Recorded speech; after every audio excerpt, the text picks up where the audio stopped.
Olá pessoal, meu nome é Leandro Lopes, professor aqui de Teologia. Hoje na nossa última unidade, pessoal, unidade 6 da nossa matéria, disciplina de exegese do Novo Testamento, nós vamos falar um pouquinho aqui de maneira crítica, sobre crítica textual do Novo Testamento. Então veja, a tarefa, pessoal, da crítica textual, definida como a descoberta da forma original do texto, ou seja, o que é crítica textual? É descobrir a forma original daquele texto. Né? É relevante por pelo menos 3 motivos. Primeiro, a crítica textual, pessoal, ela tenta determinar as palavras autênticas do autor original. Então, a crítica textual, ela vai o quê? Ela vai tentar determinar as palavras autênticas do autor original. Então, ela vai buscar determinar. Qual foi a palavra original que Jesus falou? Qual foi a palavra original que Mateus falou? Qual a palavra original que Jeremias falou?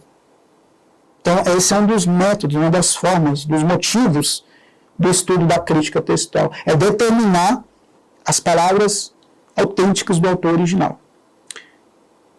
Segundo, ela fornece um firme alicerce, base, para a tradução da Bíblia. Uma vez que a maioria dos cristãos tem acesso ao Novo Testamento apenas via tradução, onde busca de forma tão exata quanto possível o texto original do autor. Então, assim, ela fornece um firme alicerce, base para a tradução da Bíblia, onde busca de forma tão exata quanto possível o texto original do texto, do autor. Né? Uma vez que a maioria dos cristãos tem acesso ao Novo Testamento. Então, esse aqui é outro ponto. Ponto 3. Ela permite que o intérprete veja como a igreja primitiva interpretava o texto. É mais ou menos algo que eu falei em uma das aulas passadas, em relação à igreja primitiva. Será se o que eles pensavam, será o que nós pensamos hoje a respeito de Jesus, do Messias? Será esse o mesmo pensamento deles? Então, esse ponto acaba, de certa forma, ligando a esse outro ponto. Né? Porque ela permite que o intérprete veja como a igreja primitiva interpretava o texto. Como a igreja primitiva entendia a figura de Jesus, a figura do batismo, a figura do Messias. E é interessante isso, pessoal, porque talvez não faça muito sentido, né? Não, mas hoje, para que a gente descobrir essas coisas? Já está tudo aqui, né? Já está tudo pronto, né? Para que modificar? Mas é interessante, pessoal, a gente descobrir, entender o que os povos da antiguidade pensavam. Sabe? No dia a dia mesmo. Existe, até porque existe um cotidiano do povo de Israel. Existe o seu dia a dia. Existe a sua vida ali. Trabalho, casa, negócios, comércio, né? Transações ali. Então, existe um contexto ali por trás. Então é interessante a gente entender o que a igreja primitiva interpretava sobre determinado texto. Né? Então, veja, esse é o caso nas passagens, pessoal, em que os copistas mudaram intencionalmente o vocabulário do texto.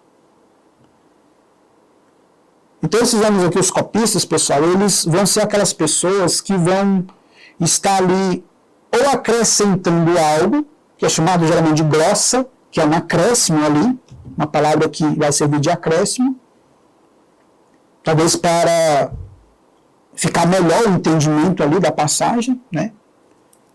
Então, os copistas, eles não são é importante entender que os copistas, eles não são os autores originais. Os copistas, eles vieram depois, na produção do texto, na reunião ali, no ajuntamento dos textos, dos manuscritos, e ali na leitura, no estudo, na interpretação, né, eles acabaram ali acrescentando uma coisa ou outra. Mas isso não perde, pessoal, isso não perde a credibilidade do texto bíblico. Importante a gente entender isso. Eles apenas tentaram, digamos, facilitar algo ali, né? para um bom entendimento. Então veja, outro ponto, o famoso teólogo, pessoal, que hoje ele é anticristão, mas já foi um teólogo conservador, Bart Ehrman, ele argumenta que os copistas dos séculos II e III alteraram os textos que copiaram a fim de torná-los mais ortodoxos ou menos suscetíveis a hereges. Ortodoxos, pessoal, significa algo como crença correta. Então veja, segundo o entendimento desse famoso teólogo Bart Ehrman, que hoje ele já foi um teólogo conservador, mas hoje ele é anticristão, ele argumenta que os copistas do século II e III, eles alteraram os textos que copiaram a fim de torná-los mais ortodoxos ou menos suscetíveis a hereges. Né? Então esse foi um dos papéis dos copistas. Né? Então veja, dentro dessa crítica textual do Novo Testamento, vai envolver muito essa questão dessa análise contextual, dentro dessa análise, aonde ali vai tentar se descobrir, né, as palavras originais do autor bíblico. E como a gente tem falado aqui, pessoal, esse trabalho de interpretação não é um trabalho fácil, porque envolve muito trabalho. É a pessoa se debruçar literalmente ali sobre textos e mais textos, né? Pesquisas e mais pesquisas, com o intuito de descobrir qual a intenção original do autor bíblico. E talvez para nós, seja como estudantes, seja como leigos, talvez isso não faça tanta diferença, mas faz a diferença, pessoal, por quê? Porque isso mostra qual é a intenção do autor bíblico. Ou seja, ele escreveu tal coisa, não escreveu por escrever, mas ele tinha uma intenção por trás ali. Isso é importante. Ele tinha uma intenção por trás ali de escrever tal texto que talvez para nós não faz sentido, talvez ali é algo rígido demais, o que tem a ver isso, o que tem a ver aquilo, mas o autor bíblico ele tinha uma intenção ali por trás. Então isso é importante a gente entender.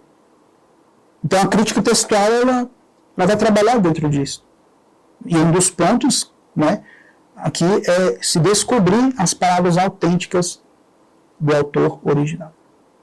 Tá ok, pessoal? Espero que vocês tenham gostado dessa disciplina, dessa matéria de exegese do Novo Testamento, que tenha sido de grande riqueza, de grande aprendizado, né, e que nós possamos, a cada dia, ao ler a Bíblia, a estudar um texto bíblico, que a gente venha pegar como base, né, esses assuntos que a gente falou, conversou até aqui. Tá bom, pessoal?